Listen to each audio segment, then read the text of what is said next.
Yazid, may Allah be pleased with him, may Allah be pleased with him, may Allah be pleased with him,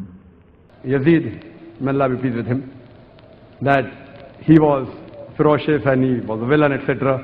There's difference of opinion. کہ یہ سخت ممنوع اور غلط بات ہے کہ یزید کو اچھا کہا جائے. سب سے پہلی بات تو یہ ہے کہ احادیث طیبہ کے اندر یزید کی مذمت موجود ہے. مسند ابو یعلا، مسند بزار وغیرہ کی حدیث پاک کے اندر موجود ہے کہ نبی کریم صلی اللہ تعالیٰ علیہ وآلہ وسلم نے ارشاد فرمایا کہ لا یزال امر امتی قائما بالقسط، کہ میری امت کا معاملہ بالکل درستگی پر، انصاف پر قائم رہے گا، حتیٰ کہ اس کو بنی امیہ کا ایک شخص جو ہے وہ ڈھائے گا، تبدیل کرے گا، اور فرمایا کہ یقال لہ یزید، یزید کہا جائے گا اس کو. تو اب نبی کریم صلی اللہ علیہ وسلم نے خود نام لے کر اس کی جو ہے وہ بتایا کہ یہ اتنا برا شخص ہوگا کہ میری امت کے معاملے کو یہ ڈھا دے گا، تبدیل کر دے گا. اور ایک حدیث پاک جو مسند رویانی کے اندر موجود ہے، جسے امام سیوطی رحمۃ اللہ تعالی علیہ نے جامع صغیر کے اندر نقل کیا، حضور علیہ الصلوۃ والسلام نے ارشاد فرمایا کہ اول من یبدل سنتی رجل من بنی امیہ یقال لہ یزید، یعنی میری سنت کو جو سب سے پہلے تبدیل کرنے والا شخص ہوگا وہ بنی امیہ کا ایک شخص ہوگا کہ جس کا نام یزید ہوگا. پہلی بات، یزید کی مذمت جو ہے وہ علماء کرام ہمیشہ سے کرتے ہوئے آئے ہیں، اور اس نے جس طرح کے جرائم کا ارتکاب کیا ہے وہ کسی کے سامنے مخفی نہیں، کہ اس نے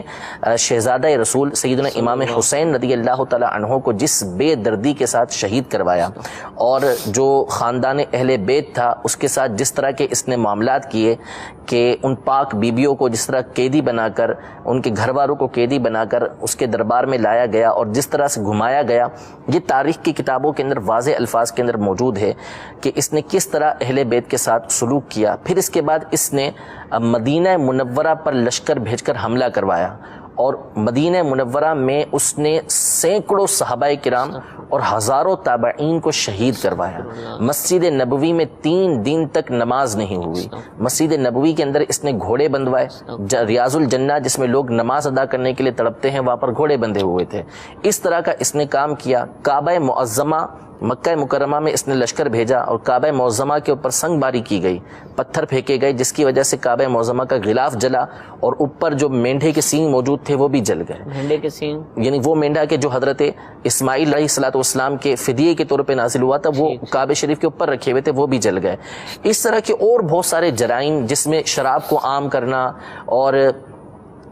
جو محرمات ہیں، محرمات ہوتی ہیں کہ جن سے نکاح کرنا ممنوع ہوتا ہے، اس کو اس نے رائج کیا، عام کیا. بہت سارے ایسے جرائم جو ہے اس کے بارے میں علماء نے اپنی کتابوں کے اندر لکھا ہے کہ یہ ان کاموں کا مرتکب ہوا. تو ہمیشہ سے علماء جو ہے اس کی مذمت کرتے ہوئے ہیں، حتیٰ کہ ایک شخص نے سیدنا عمر بن عبد العزیز رضی اللہ تعالی عنہ کے سامنے یزید کو امیر المومنین کہہ دیا. تو آپ نے فرمایا کہ تو یزید کو امیر المومنین کہتا ہے، اس کے بعد اس کو کوڑے لگوائے، کہ یزید کو امیر المومنین کہنا، اس کو کوڑے لگوائے کہ اس کو یہ امیر المومنین کہنا جائز ہی نہیں ہے کہ تم نے ایسا کام کیا ہے. سیدنا امام احمد بن حنبل رضی اللہ تعالی عنہ تو اس کی تکفیر کیا کرتے تھے کہ یہ دائرہ اسلام سے خارج ہے، کیونکہ ان تک ایسی باتیں اس کی پہنچی تھی کہ جو کفر کے اوپر مبنی تھیں. اگرچہ ہمارے امام اعظم ابو حنیفہ رضی اللہ تعالی عنہ اس کے بارے میں سکوت کرتے ہیں، لیکن اس کو اچھا نہیں کہتے، اس کو کہتے برائی ہیں کہ یہ فاسق و فاجر تھا، یزید پلید تھا، اس کی جو باتیں ہیں وہ بری تھیں، اس کے کام سارے کے سارے برے تھے جو یہ کیا کرتا تھا. لہذا اس کو اچھا کہنا یہ کسی صورت بھی جائز نہیں. جہاں تک رہا وہ حدیث مبارکہ، تو بخاری شریف کی حدیث مبارکہ کے اندر یہ ہے کہ سب سے پہلا لشکر جو قیصر کے شہر کے اوپر حملہ کرے گا، غفر لہ ما تقدم من ذنبی، اس کے پچھلے گناہوں کو معاف کر دیا جائے گا. اب یہاں پر تحقیق طلب بات یہ ہے، سب سے پہلی بات تو یہ ہے کہ جو یزید کے حامی ہیں وہ عمومی طور پر اس حدیث سے استدلال کرتے ہوئے یہ کہتے ہیں کہ یزید اس لشکر کے اندر شامل تھا. سب سے پہلی بات تو یہ ہے کہ جو حدیث کے اندر جو الفاظ ہیں وہ مدینۃ قیصر ہیں. بعض لوگوں نے اس کو قسطنطنیہ جو آج کا استنبول ہے اس کے اوپر اس کو محمول کیا ہوا ہے کہ نہیں، اس سے مراد وہی قسطنطنیہ ہے کہ جو قسطنطنیہ کے اوپر حملہ کرنے کے لیے لشکر جائے گا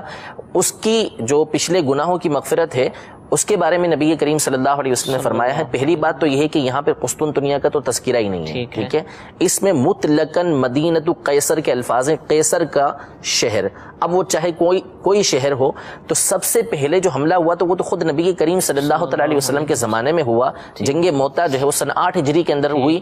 تو وہ سب سے پہلا لشکر تھا کہ جو مدینہ قیصر کے اوپر حملہ آور ہوا، تو اس میں تو یزید کا تصور بھی نہیں تھا، ٹھیک ہے۔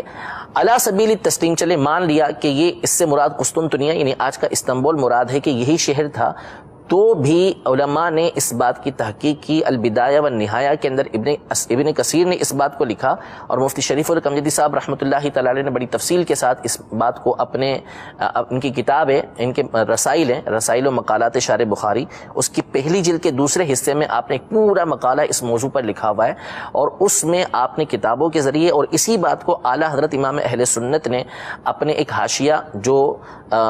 تیسیر نامی کتاب کے اوپر ہے، اس میں اس بات کو بیان کیا کہ تاریخ کی کتابوں کے ساتھ یہ بات ثابت ہے کہ جو سب سے پہلا لشکر قیصر کے شہر کے اوپر حملہ آور ہوا وہ حضرت عثمان غنی رضی اللہ تعالی عنہ کے زمانے کے اندر تھا، اور وہ سن 32 ہجری کے اندر ہوا تھا، ٹھیک ہے، یعنی وہ پہلے ہو چکا تھا، اس میں یزید تھا ہی نہیں، بلکہ اس کے بعد مزید 2 حملے ہوئے، ان دونوں میں نہیں تھا، چوتھے لشکر میں جا کے یزید شامل تھا، تو پہلے لشکر میں تو وہ تھا ہی نہیں، لہذا یہ بات ہی غلط ثابت ہوئی کہ یزید کو اس لشکر کے اندر شامل کر دینا یہ زبردستی کی بات ہوگی، ورنہ ایسا کچھ نہیں۔ اچھا، دوسری بات یہ ہے کہ جو الفاظ حدیث پاک میں ہے وہ غفر لہ ما تقدم من ذنبی، کہ پچھلے گناہوں کو اس کے معاف کر دیا جائے گا، اس میں یہ تھوڑی ہے کہ اس کے اگلے گناہوں کو بھی معاف کر دیا جائے گا۔ احادیث طیبہ کے اندر آپ اگر پڑھیں گے تو نماز کے فضائل آئے ہیں، زکوٰۃ دینے کے بڑی فضیلتیں آئی ہیں، جہاد سے بڑھ کر فضیلتیں آئی ہیں، اسی طرح زکوٰۃ کی فضیلتیں بہت بڑی آئی ہیں، روزہ رکھنے کی فضیلتیں آئی ہیں، لوگوں کی مدد کرنے کی فضیلتیں آئی ہیں، لیکن اس کا مطلب یہ تھوڑی ہے کہ بندے نے نماز پڑھ لی تو اب آگے جو چاہے کرتا پھرے، اب اس کی مرضی ہے جو کرے گا وہ بخشا ہے، نہیں، اس کے پچھلے گناہوں کو، وہ بھی صغیرہ گناہوں کو معاف کیا گیا، اگلے گناہوں کو معاف نہیں کیا گیا۔ پھر دوسری بات یہ ہے کہ سارے کے سارے جو ہے وہ اس بخشش کے اندر، اس فضیلت کے اندر آئیں، یہ ضروری نہیں ہے، بلکہ جب حکم فرما دیا تو ممکن ہے کہ بہت سے افراد ایسے ہوتے ہیں کہ جو نفاق دل کے اندر رکھتے ہیں، تو یہ تو باقاعدہ الفاظ ہیں کہ جو تلوار کے ذریعے جہاد ہے وہ نفاق کو مٹاتا نہیں ہے، حدیث پاک میں تلوار کے ذریعے جہاد یہ نفاق کو نہیں مٹاتا، اور یزید کی منافقت سب کے سامنے ظاہر تھی کہ وہ کس طریقے سے دین اسلام کے معاملات کو بدلنے کی کوشش کر رہا تھا، تو اس لیے اس حدیث پاک کے ذریعے یہ استدلال کرنے کی کوشش کرنا بالکل غلط ہے، اور علماء اہل سنت کے اور قدیم سے جو علماء اسلام چلتے ہوئے آ رہے ہیں ان کے بالکل موقف کے خلاف ہے۔ تمام کی تمام امت جو ہے وہ شروع سے ہی اس بات پر متفق رہی کہ یزید جو ہے یہ پلید تھا، اور اس نے جس طرح کے معاملات جو ہے وہ امام حسین رضی اللہ تعالی عنہ کے ساتھ کیے، اور دیگر جو اس نے باتیں، جو اس کے معاملات ہیں جن میں سے کچھ باتیں میں نے ذکر کی ہیں، اس کی بنیاد پر علماء نے اس کو فاسق و فاجر قرار دیا، اور حضرت عمر بن عبدالعزیز رضی اللہ تعالی عنہ نے اس کو کوڑے لگائے۔ آج بھی مسلمانوں کے دل کے اندر اس کے لیے سخت نفرت موجود ہے، کوئی اس کے بارے میں اچھا یعنی سوچ ہی نہیں سکتا،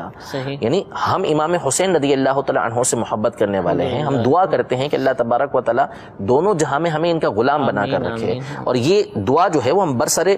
ممبر کر سکتے ہیں، یہ دعا ہم ہر نماز کے بعد کر سکتے ہیں، تنہائی میں کر سکتے ہیں، لوگوں کے سامنے کر سکتے ہیں۔ اللہ نے یزید کو ایسا رسوا کیا ہوا ہے کہ جو لوگ یزید سے